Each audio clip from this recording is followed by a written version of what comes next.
Hello, അബീസ് വേഡിലേക്ക് എല്ലാവർക്കും സ്വാഗതം. ഞാനിന്നിങ്ങനെ ഇരുന്നപ്പോൾ ആലോചിക്കുമായിരുന്നേ, ഇപ്പം എൻ്റെ ലൈഫിൻ്റെ എനിക്കൊരു ഓർമ്മ വെച്ച കാലം തൊട്ട് ഇന്ന് വരെയുള്ള ഈ ദിവസങ്ങൾ എടുക്കുകയാണെങ്കിൽ ഒരുപാട് സന്തോഷങ്ങളുണ്ടായിട്ടുണ്ട്. ഒരുപാട് സന്തോഷങ്ങളുണ്ടായിട്ടുണ്ട്, സങ്കടങ്ങളും ഉണ്ടായിട്ടുണ്ട്. എനിക്ക് ഈ സങ്കടങ്ങളൊന്നും എപ്പോഴും പറയാൻ ആഗ്രഹമില്ല. കാരണം എനിക്ക് സന്തോഷമായിട്ടിരിക്കാനാണ് എനിക്ക് ആഗ്രഹം. എപ്പോഴും ചിരിച്ചിരിക്കാനും ഒക്കെയാണ് എനിക്ക് ആഗ്രഹം. പിന്നെ നമ്മുടെ സാഹചര്യങ്ങൾ കൊണ്ട് നമുക്ക് നമ്മുടെ വിഷമങ്ങളൊക്കെ ഉണ്ടായിട്ടുണ്ട്, എന്നൊക്കെ അക്സെപ്റ്റ് ചെയ്ത് നമ്മൾ ജീവിക്കുന്നുമുണ്ട്. അപ്പോൾ പറഞ്ഞു ഇത്രയേ ഉള്ളൂ. അപ്പോൾ ഇതുപോലത്തെ ഒരു ഘട്ടത്തിലൂടെ കടന്നു പോയിട്ടും എന്തുകൊണ്ടാണ് ലൈഫ് സ്റ്റോപ്പ് ചെയ്യാതിരുന്നത്? ഞാൻ ആലോചിച്ചൊരു കാര്യമാണ്. കുറേ ദിവസം ഇരിക്കുന്ന കാര്യമാണ്. എന്തുകൊണ്ടാണ് ലൈഫിനെ സ്റ്റോപ്പ് ചെയ്യാൻ തോന്നാതിരുന്നത്? അല്ലെങ്കിൽ ലൈഫിനെ എൻ്റെ ഒരു ഘട്ടം വന്നപ്പോൾ ഇവിടെ വെച്ച് നിർത്തിയേക്കാം എന്ന് തോന്നാതിരിക്കാനുള്ള കാരണം എന്താണ്? നമുക്ക് കസ്റ്റമറൊക്കെ വരുമ്പോൾ പോകും കേട്ടോ, കട്ട് ചെയ്താ പിടിക്കുന്നത്. അപ്പോൾ എന്താ പറഞ്ഞാൽ ഇങ്ങനെ എങ്ങനെ ജീവിച്ചു, എന്തുകൊണ്ടാണ് ജീവിച്ചതെന്നുള്ളത്. അപ്പോൾ അതിനൊരൊറ്റ ആൻസറേ ഉള്ളൂ: സ്വപ്നം. എൻ്റെ ഓരോ ഘട്ടത്തിലും എനിക്ക് ഓരോ സ്വപ്നങ്ങളുണ്ടായിരുന്നു. ഈ സ്വപ്നങ്ങളിലേക്ക് എത്തപ്പെടാനായിട്ട് എനിക്ക് പറ്റാവുന്നതിൻ്റെ മാക്സിമം ഞാൻ അതിൻ്റെ ഒപ്പം യാത്ര ചെയ്തിട്ടുണ്ട്. ആ സ്വപ്നങ്ങൾ അതുപോലെ എനിക്ക് നടത്തിയെടുക്കാൻ പറ്റിയില്ലെങ്കിലും അതിൻ്റെ അടുത്തൊക്കെ ഏകദേശം എത്തിയിട്ടുണ്ട്. ഫസ്റ്റ് ഒരു കാര്യം, ഞാൻ നെരുങ്ങി നടന്ന സമയത്ത് എൻ്റെ ഏറ്റവും വലിയ സ്വപ്നം നടക്കുക എന്നുള്ളതായിരുന്നു. ഇങ്ങനെ എൻ്റെ സ്വപ്നം എല്ലാവരെയും പോലെ ഒരു കുഴപ്പമില്ലാണ്ട് ഓടിച്ചാടി നടക്കണമെന്നായിരുന്നു എൻ്റെ സ്വപ്നം. അതായിരുന്നു.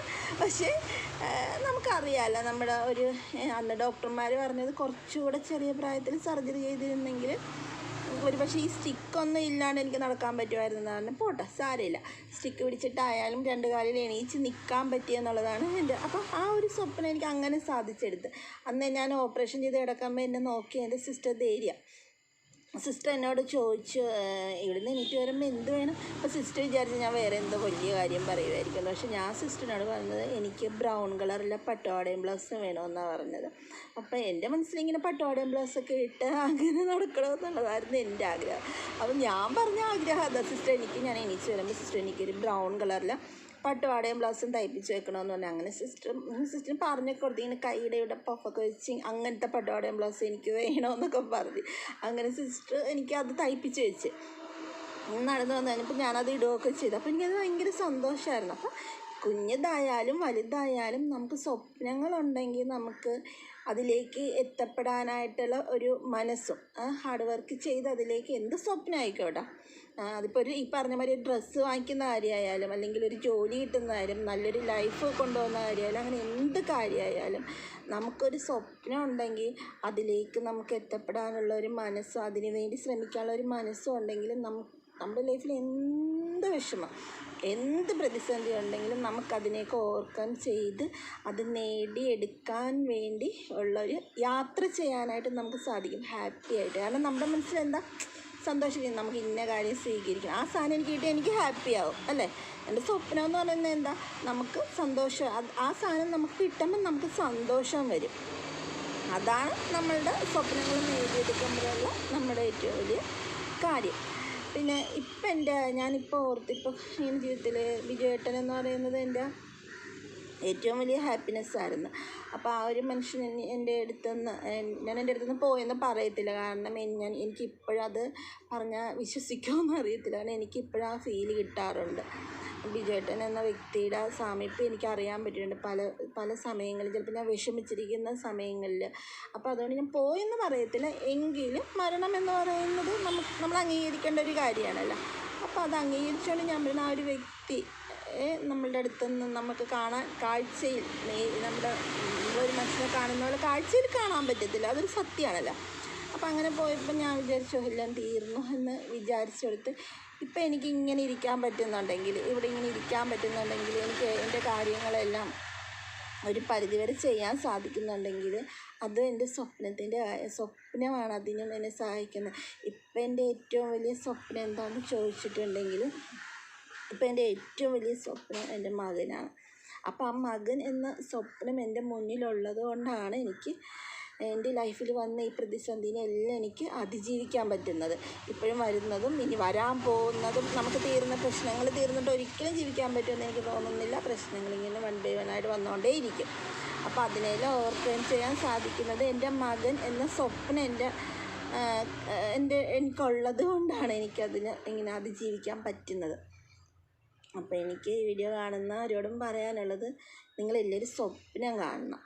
നമ്മളല്ലാതെ നമ്മുടെ ലൈഫ് ഇവിടെ അങ്ങോട്ട് തീർന്നു, ഇത്രയേ ഉള്ളൂ എന്ന് കരുത്. അതിനപ്പുറത്തേക്ക് നമുക്ക് നമ്മൾ എന്തെങ്കിലുമൊക്കെ സ്വപ്നങ്ങൾ കാണണം. മക്കളുള്ളവരാണെങ്കിൽ മക്കളെക്കുറിച്ച് കാണണം, അവനവനെക്കുറിച്ചും കാണണം. ഞാൻ എന്നെക്കുറിച്ചും ഭയങ്കര സ്വപ്നമാണ്. എന്നെക്കുറിച്ച് ഭയങ്കര ഇന്ന സ്ഥലത്ത് എത്തണം, അങ്ങനത്തെയൊക്കെ സ്വപ്നങ്ങൾ എനിക്കുണ്ട്. എന്നെക്കുറിച്ചുള്ള കാര്യങ്ങൾ എനിക്ക് അവിടെ സ്റ്റോപ്പായിട്ടില്ല. നമുക്ക് നമ്മളെ സ്നേഹം ഉണ്ടെങ്കിൽ നമുക്ക് മറ്റുള്ളവർക്ക് വേണ്ടി ജീവിക്കാൻ പറ്റുള്ളൂ. അതൊരു വലിയ സത്യമാണ്. നമുക്ക് നമ്മളോട് ഒരു ഇഷ്ടമില്ല, നമ്മളെക്കുറിച്ച് നമുക്കൊരു സ്വപ്നങ്ങളും ഇല്ല, അല്ലെങ്കിൽ നമുക്ക് നമ്മളെക്കുറിച്ച് ചിന്തകളും ഇല്ലെങ്കിൽ നമുക്ക് മറ്റുള്ളവരുടെ കാര്യങ്ങൾ അത്രയും ഹാപ്പി ആയിട്ട് ചെയ്തു കൊടുക്കാൻ പറ്റത്തില്ല. ഇപ്പം മക്കളെ ആയാലും ഹസ്ബൻഡിനെ ആയാലും നമുക്ക് അവരുടെ കാര്യങ്ങൾ ചെയ്ത് നമുക്ക് നമ്മളെ സ്നേഹിക്കാൻ സാധിച്ചാൽ മാത്രമേ അതിൻ്റെ ഇരട്ടിയായിട്ട് നമുക്ക് അവരെ സ്നേഹിക്കാൻ നമുക്ക് പറ്റുള്ളൂ. അപ്പം എല്ലാവരും നല്ല നല്ല സ്വപ്നങ്ങൾ എല്ലാവർക്കും ഉണ്ടാകട്ടെ. എല്ലാവരും ആ സ്വപ്നങ്ങൾ കാണണം. അത് നേടിയെടുക്കാൻ എന്തൊക്കെ പ്രശ്നങ്ങൾ മുന്നിലുണ്ടെങ്കിലും നമ്മൾ പരിശ്രമിക്കണം. ചിലപ്പോൾ സ്വപ്നം കണ്ട അത്രയും ഇതിൽ നമുക്ക് ആ സ്വപ്നങ്ങൾ നേടിയെടുക്കാൻ പറ്റിയില്ലെങ്കിൽ അതിൻ്റെ ഏകദേശം ഒരു ഭാഗം വരെ നമുക്ക് നേടിയെടുക്കാൻ പറ്റും എന്നാണ് എനിക്ക് എൻ്റെ ജീവിതം കൊണ്ട് തോന്നിയത്. ഞാൻ നടക്കാൻ ആഗ്രഹിച്ചു, ഞാൻ നടന്നു. ഞാൻ പഠിക്കാൻ ആഗ്രഹിച്ചു, ഞാൻ പഠിച്ചു. കല്യാണം കഴിക്കാൻ ആഗ്രഹിച്ചോ എന്ന് ചോദിച്ചു കഴിഞ്ഞാൽ പണ്ട് ആഗ്രഹിച്ചിട്ടില്ല. അത് പിന്നെ കല്യാണം കഴിച്ച് കഴിഞ്ഞാൽ എനിക്കൊരു മകൻ വേണമെന്ന് ഞാൻ ആഗ്രഹിച്ചു. മകൾ വേണ്ട, മകളെ ഇഷ്ടമില്ലാണ്ടല്ലോ. പക്ഷെ എനിക്ക് ഒരു മകൻ വേണമെന്ന് ഭയങ്കര, എനിക്ക് മകളെ എനിക്കിഷ്ടമാണ്. എൻ്റെ വീട്ടിലെല്ലാം പെൺകുട്ടികളായിരുന്നു, ചേച്ചിമാർക്കും ആങ്ങളമാർക്കും. അപ്പോൾ അവിടെ ഒരു ആൺകുട്ടി വേണമെന്ന് എനിക്ക് എല്ലാവർക്കും ആഗ്രഹം ഉണ്ടായിരുന്നു. അപ്പം അതാണ് പറഞ്ഞിട്ട്, അതിനെ വേറെ രീതിയിലൊന്നും ബ്രേക്കാൻസേക്കില്ലേ ആരും. അപ്പം ഞാൻ അങ്ങനെ സ്വപ്നം കണ്ട് അതെനിക്ക് സാധിച്ചു. പിന്നെ സ്വപ്നം കാണാത്ത കാര്യങ്ങൾ നമ്മുടെ ലൈഫിൽ വന്നു, അതിനെയൊക്കെ നമ്മൾ അക്സെപ്റ്റ് ചെയ്തു, ആ വെല്ലുവിളിനെയൊക്കെ നമ്മൾ സ്വീകരിച്ച് മുന്നോട്ട് ചെയ്യുന്നു. അപ്പോൾ ഞാൻ പറഞ്ഞു വന്നത് ഇത്രയേ ഉള്ളൂ. എല്ലാവരും നല്ല നല്ല സ്വപ്നങ്ങൾ കാണുക, അത് നേടിയെടുക്കാനായിട്ട് ഹാപ്പിയായിട്ട് യാത്ര ചെയ്യുക. ഓക്കെ, അതാണ് എനിക്ക് നിങ്ങളോട് ഇന്ന് പറയാനുള്ളത്. എൻ്റെ മനസ്സിൽ തോന്നിയൊരു കാര്യമാണ്. ലൈഫിൽ ഞാൻ നേടിയ ചെറിയ ചെറിയ നേട്ടങ്ങളും കോട്ടങ്ങളും ഒക്കെ ഞാൻ പറയും. ഓക്കെ, അപ്പോൾ താങ്ക് യു. അപ്പോൾ നമ്മുടെ ചാനൽ എല്ലാവരും കാണണം കേട്ടോ. എൻ്റെ വീഡിയോസൊക്കെ കാണണം, പറ്റുന്നവരൊക്കെ കാണണം, കമൻറ്റൊക്കെ പറയണതൊക്കെ വലിയ കാര്യങ്ങളായിട്ടല്ല, ചെറിയ ചെറിയ കാര്യങ്ങളാണ്. പക്ഷെ അതിലേക്ക് എത്ര ശരിയുണ്ടോ തെറ്റുണ്ടാവുമെന്ന് എനിക്കറിയത്തില്ല. ഞാൻ എൻ്റെ കാഴ്ചപ്പാടുകൾ അല്ലെങ്കിൽ എൻ്റെ മനസ്സിൽ തോന്നിയ കാര്യങ്ങൾ പറഞ്ഞെന്ന് മാത്രമേ ഉള്ളൂ കേട്ടോ. ഞാനെപ്പോഴും ഓർക്കും, ഞാൻ ഓരോ ദിവസം എണീച്ച് വരുമ്പോൾ എൻ്റെ പ്രശ്നങ്ങൾ ഒരു 100% എടുക്കുമെങ്കിൽ എനിക്ക് 70% പ്രശ്നങ്ങളുമായിട്ടാണ് ഞാൻ ഓരോ ദിവസം എണീച്ച് വരുന്നത്. പക്ഷേ ഈ ഒരു 30% ഞാൻ സമാധാനമായിട്ടിരിക്കാനുള്ള വകുപ്പ് എനിക്കുള്ളൂ. പക്ഷേ എങ്കിൽ തന്നെ ഞാൻ ഈ 70% പ്രശ്നങ്ങളെയും ഞാൻ ഓവർകം ചെയ്യുന്നത് എൻ്റെ മകൻ ചച്ചൂട്ടിനെ കുറിച്ചുള്ള ചിന്തകളാണ്, അവനെക്കുറിച്ചുള്ള സ്വപ്നങ്ങളാണ്. അവൻ നാളെ എന്തായിത്തീരണമെന്ന് ഞാൻ ആഗ്രഹിച്ചിട്ടുണ്ട്. അല്ലെങ്കിൽ അവൻ എന്തായിത്തീരണമെന്ന് അവൻ ആഗ്രഹിച്ചതുപോലെ അവൻ അതിലേക്ക് എത്തിക്കാനായിട്ട് ഞാൻ ജീവനോടെ വേണം. ഞാൻ ഹാപ്പി ആയിട്ടിരിക്കണം. എങ്കിൽ മാത്രമേ എൻ്റെ മനസ്സിൽ സന്തോഷം ഉണ്ടെങ്കിൽ മാത്രമേ എനിക്ക് അവനെ അതിലേക്ക് എത്തിക്കാൻ പറ്റുള്ളൂ. ഇല്ലെങ്കിൽ എന്താ പറയുക, അവൻ്റെ ലൈഫ് ഒരു വേസ്റ്റായി പോകും അല്ലേ. അപ്പോൾ അതുകൊണ്ട് ഞാൻ 70% പ്രശ്നങ്ങളെയും ഞാൻ ഓവർകം ചെയ്യുന്നത് എൻ്റെ 70% പ്രശ്നങ്ങളെയും ഞാൻ ഈ പറഞ്ഞ ഓവർകം ചെയ്യുന്നത് മകൻ എന്ന സ്വപ്നം എൻ്റെ മുന്നിലുള്ളത് കൊണ്ടാണ്. അപ്പോൾ എല്ലാവരും അങ്ങനെ നമുക്കൊരു ലക്ഷ്യം ഉണ്ടെങ്കിൽ, അല്ലെങ്കിൽ നമുക്കൊരു ഡ്രീം ഉണ്ടെങ്കിൽ, എനിക്ക് തോന്നുന്നു നമ്മുടെ ലൈഫിന് മടുപ്പ് വരാതെ, അല്ലെങ്കിൽ ഇവിടെ വെച്ച് നിർത്തിയേക്കാമെന്ന് ചിന്തിക്കാതെ, ഒരു മടുപ്പ് വരാതെ, ചിലപ്പോൾ ചില സമയത്തൊക്കെ നമുക്ക് സ്വാഭാവികമായിട്ട് തോന്നും, എനിക്ക് അടുത്തല്ല ദൈവമെന്നൊക്കെ ഞാനും പറയാറുണ്ട്, ഇല്ലെന്നല്ല എപ്പോഴും പറയാറില്ല കേട്ടോ. ചില സമയങ്ങളിൽ ഞാൻ കുറേ കാര്യങ്ങൾ നെഗറ്റീവ്സ് ലൈഫിൽ നിന്ന് മാറ്റാനായിട്ട് കുറേ പരിശ്രമിച്ചുകൊണ്ടിരിക്കുന്ന ഒരാളാണ്. കുറേ നെഗറ്റീവ് വേർഡ്സ് നമ്മൾ സ്ഥിരം യൂസ് ചെയ്യുന്ന അത് ഞാൻ വേറൊരു ഇതിൽ പറയും. അപ്പം ഞാനും അതിനെയൊക്കെ ഞാനിങ്ങനെ ഓവർകം ചെയ്ത് വരുന്നത് മോനുള്ളത് കൊണ്ടാണ്. അവൻ്റെ ഒരു നല്ലൊരു ഭാവി എൻ്റെ മുന്നിൽ ഞാൻ സ്വപ്നം കാണുന്നത് കൊണ്ടാണ് ഞാൻ ഇതിനെയൊക്കെ ഓവർകം ചെയ്ത് വരുന്നത്. അപ്പോൾ ഇത്രയേ ഉള്ളൂ. ഞാനിങ്ങനെ എൻ്റെ മനസ്സിൽ വന്നൊരു കാര്യം പറഞ്ഞതേ ഉള്ളൂ. ഞാൻ എൻ്റെ ജീവിതത്തിൽ കണ്ടിട്ടുള്ള ഒട്ടുമിക്ക കാര്യങ്ങളും എല്ലാമെന്നല്ലെങ്കിലും കുറച്ചൊക്കെ എങ്കിലും ഞാൻ സാധിച്ചെടുത്തിട്ടുണ്ട്. അത് നമ്മൾ അതിയായിട്ട് ആഗ്രഹിക്കുന്നതുകൊണ്ടായിരിക്കാം. ഞാൻ ഒറ്റയ്ക്ക് ട്രാവൽ ചെയ്യണമെന്ന് ആഗ്രഹിച്ചു. ഞാൻ അങ്ങനെ ചെയ്തിട്ടുണ്ട്. എനിക്ക് ബസ്സിൽ കയറി യാത്ര ചെയ്യണമെന്ന് ആഗ്രഹമുണ്ട്. ബസ്സിൽ ഞാൻ അത് ചെയ്തു. ഇനി എൻ്റെ ഏറ്റവും വലിയൊരു ആഗ്രഹമുണ്ട്, അത് ഞാൻ പറയുന്നില്ല, അതെനിക്ക് സാധിച്ചെടുക്കാൻ പറ്റിയിട്ട് ഞാൻ പറയാം. അങ്ങനെ എനിക്ക് ഒരു സ്വപ്നങ്ങളൊക്കെ ഉണ്ട്, ഇനിയുണ്ട്. അതിന് ഞാൻ ഫുൾ സ്റ്റോപ്പ് ഇട്ടിട്ടില്ല.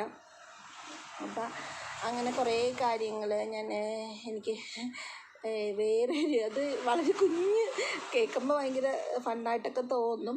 പക്ഷേ എനിക്ക് കടപ്പുറത്ത് കടൽ കാണാൻ പോകത്തില്ലേ നമ്മൾ, കടൽ കാണാൻ പോകുമ്പോൾ കടപ്പുറത്ത് മണ്ണിലിരിക്കണമെന്ന് എനിക്ക് ഭയങ്കര ആഗ്രഹമായിരുന്നു. ഞാൻ ഇരുന്നിട്ടില്ല. പണ്ട് വല്ല കുഞ്ഞിലേ വല്ലൊക്കെ ഇരുന്നിട്ടുണ്ടെങ്കിലേ ഉള്ളൂ. എൻ്റെ ഓർമ്മയിൽ ഞാൻ മണ്ണിലിങ്ങനെ ഇരുന്നിട്ടില്ല, കടപ്പുറത്തെ മണ്ണിൽ കേട്ടോ.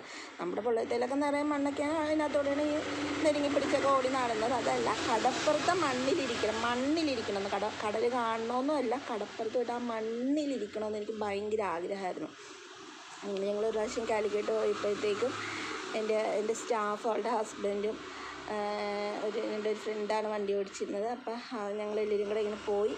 അന്നേരം ഞങ്ങളിങ്ങനെ, എനിക്ക് കടപ്പുറത്ത്, അപ്പോൾ എൻ്റെ സ്റ്റാഫ് അവളെൻ്റെ മകളെപ്പോലെയാണ് എനിക്ക്. അപ്പോൾ അവൾ പറഞ്ഞ് എന്നെ കുഞ്ഞാന്ന് വിളിക്കുന്നത്. കുഞ്ഞായിക്ക് ആഗ്രഹമില്ലേ കടൽ? അപ്പം ഞാൻ അവളോട് പറഞ്ഞിട്ടുണ്ട്, എടി എനിക്ക് മണ്ണിലിരിക്കാൻ ആഗ്രഹമാണ്, കടപ്പുറത്തെ മണ്ണിലിരിക്കാൻ ആഗ്രഹമാണ്. പക്ഷേ എനിക്ക് മണ്ണിലിരുന്ന് എണീക്കാൻ പറ്റത്തില്ല, ചെരുപ്പിട്ടുകൊണ്ട് മണ്ണിൽ കൂടെ നടക്കാനും പറ്റത്തില്ല. എനിക്ക് മണ്ണിലിരിക്കണമെന്ന് ആഗ്രഹം. പൊക്കി എടുത്തുകൊണ്ട് മണ്ണിലിരുത്തി, ഞങ്ങൾ മണ്ണിലിട്ട് കാലൊക്കെ ഇങ്ങനെ കുഴിയൊക്കെ വെച്ച്, ഞങ്ങൾ മണ്ണൊക്കെ വെച്ച് ഇങ്ങനെ കാലൊക്കെ മൂടിയൊക്കെ വെച്ച് കേട്ടാ. അങ്ങനെ ഞങ്ങൾ കുറേ നേരം ആ മണ്ണിൽ തന്നെ ഞങ്ങൾ കുറേ നേരം ഇരുന്ന്, എല്ലാവരും കൂടി ഇരുന്ന്, മോനും എല്ലാവരും കൂടെ. അപ്പം അത് ചെറിയ ചെറിയ ആഗ്രഹങ്ങളാണ്. അത് ആ കുഞ്ഞാഗ്രഹങ്ങളാണെങ്കിലും അല്ലെങ്കിൽ സ്വപ്നങ്ങളാണെങ്കിലും അത് സാധിച്ചെടുക്കുമ്പോൾ നമുക്ക് ഭയങ്കര സന്തോഷമാണ്. അത് വേറൊരാൾക്ക് എത്ര മനസ്സിലാവും എന്നറിയത്തില്ല, അനുഭവിക്കുന്നത് നമുക്കതൊക്കെ ഭയങ്കര സന്തോഷമാണ്. അങ്ങനെ പിന്നെ നൈറ്റ് ട്രാവൽ ചെയ്യാൻ എനിക്ക് ഭയങ്കര ഇഷ്ടമാണ്. അപ്പം ഞാൻ അങ്ങനെ നൈറ്റ് ട്രാവൽ ചെയ്തിട്ടുണ്ട് ഇഷ്ടം പോലെ.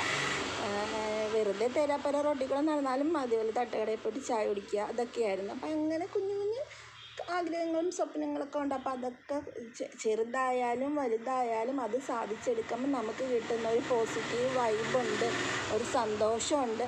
അപ്പം അതൊക്കെ കൊണ്ട് നമുക്ക് ലൈഫിൽ കുറേ ടെൻഷൻ അല്ലെങ്കിൽ നമ്മുടെ കുറേ ജീവിത പ്രശ്നങ്ങൾ അത്രയും സമയമെങ്കിലും നമ്മൾ മറന്നിരിക്കും. അതാണ് അതിൽ ഒരു ഭയങ്കര സത്യം. ആ ഒരു മൊമെൻറ്റിൽ നമ്മുടെ കുറേ പ്രശ്നങ്ങൾ നമ്മൾ മാറ്റി വെക്കും. അങ്ങനെ അപ്പോൾ എല്ലാവരും നല്ല നല്ല സ്വപ്നങ്ങൾ കാണുക, നന്നായിട്ട് ഹാപ്പി ആയിട്ടിരിക്കുക. എല്ലാവരും, കുട്ടികളായാലും അച്ഛനായാലും അമ്മയായാലും അമ്മൂമ്മയായാലും, നമ്മൾ നല്ല നല്ല സ്വപ്നങ്ങൾ ഉണ്ടാക്കണം. നമ്മുടെ മക്കളോടും നമ്മൾ പറയും. ഞാൻ എൻ്റെ മകനോട് എപ്പോഴും പറയണം, നീ സ്വപ്നം കാണണം, നീ ഇമാജിൻ ചെയ്യണം. നീ 10 വർഷം കഴിഞ്ഞ് എന്താകണം, അല്ലെങ്കിൽ 20 വർഷം കഴിഞ്ഞ് നീ എന്തായിത്തീരണം, നീ ഇമാജിൻ ചെയ്യും. അവൻ്റെ റൂമിൽ അവൻ എന്തൊക്കെ നേടണമെന്നും അവൻ്റെ ഒരു പ്രായമാകുമ്പോൾ അവന് എന്തൊക്കെ നേടിയെടുക്കണം, എന്തൊക്കെ കിട്ടണം, അതിൻ്റെയൊക്കെ പ്രിൻ്റൊക്കെ എടുത്താണ് ഒട്ടിച്ച് വെച്ചിട്ടുണ്ട്. കാരണം എന്നും എണീക്കുമ്പോൾ അവനത് കാണണം, അവനത് കണ്ട് അവന് മനസ്സിലേക്ക് അത് പതിച്ച് വെക്കണം. ഞാൻ ഇപ്പോൾ അവന് ഇഷ്ടമുള്ള വണ്ടി, ഇഷ്ടമുള്ള വീട്, ഇഷ്ടമുള്ള സ്ഥലം, അവൻ ചെയ്യാൻ ഇഷ്ടപ്പെടുന്ന ജോലിയുമായിട്ട് റിലേറ്റഡ് ആയിട്ടുള്ള കാര്യങ്ങൾ. അപ്പം അങ്ങനെയൊക്കെ അതൊക്കെ അവൻ്റെ ആ ഡ്രീമിലേക്ക്, വണ്ടി പോകുന്നതുകൊണ്ട് അവൻ്റെ ഡ്രീമിലേക്ക് എത്താനായിട്ട് അത് അവന് ഭയങ്കര അവന് ഡെയിലി അവൻ്റെ ഡ്രീം വണ്ടിയത് പൊക്കോട്ടെ ഡെയിലി അവൻ്റെ ഡ്രീം ഇങ്ങനെ അവനെ ഓർമ്മിപ്പിക്കുകയാണ് ചെയ്യുന്നത്. അപ്പോൾ അതിലേക്ക് എത്തുന്നത് വരെ അതിങ്ങനെ കണ്ടുകൊണ്ടിരിക്കണം, ആ സ്വപ്നം ഇങ്ങനെ കണ്ടുകൊണ്ടിരിക്കണം നിരന്തരം. അങ്ങനെ അവൻ അതിലേക്ക് എത്തപ്പെടട്ടെ, നമ്മളെല്ലാവരും എത്തപ്പെടട്ടെ. അപ്പോൾ എല്ലാവർക്കും